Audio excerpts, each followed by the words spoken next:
সাল্লামে 1400 বছর আগে সাহাবায়ে কেরামের সামনে ঘুরে যে আমার উম্মত হলাইবা ইতার কলিয়ের মধ্যে পানির পিপাসার মতো আমি নবীর লগে মহব্বত থাকবো।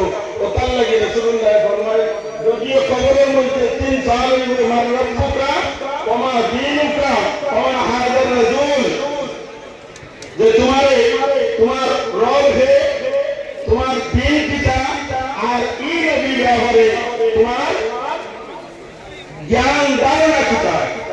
ই নবীর লগে দুনিয়ার থাকতে তোমার জ্ঞান ধারণা কিতা আছে, ই নবীর লগে তোমার সম্পর্ক কি রকম আছে, ওটা নিয়ে কিয়ামতের ময়দানে তোমার সওয়াল করব।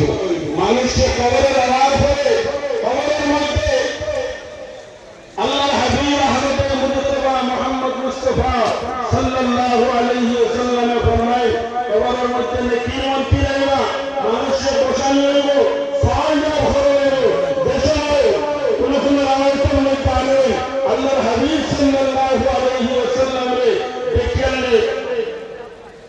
আব্দুল্লাহি ওয়া রাসূলিহি সাক্ষী দিবাতে আল্লাহর বান্দা আল্লাহর রাসূল আহে আল্লাহর হাবিব আশিকে ও মাহবুবা হাযা সাইয়্যিদুনা মুহাম্মাদুর রাসূলুল্লাহ সাল্লাল্লাহু আলাইহি ওয়াসাল্লাম। ফাইনালি আমরা সরদার দান দ্বারা আমরা এই দ্বীন ইসলাম পাইয়া আমরা জান্নাতের লায়ক বলছি।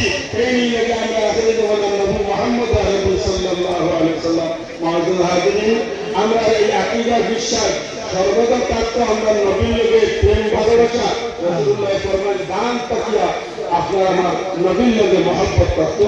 আল্লাহ তাআলা আপনার আমরা সমস্ত নবীর মহব্বত ভরপুর করে দিতে সাহায্য করুন। আল্লাহুম্মা আমিন ওয়া আখিরু দাওয়ানা আলহামদুলিল্লাহি রাব্বিল আলামিন। আসসালামু আলাইকুম।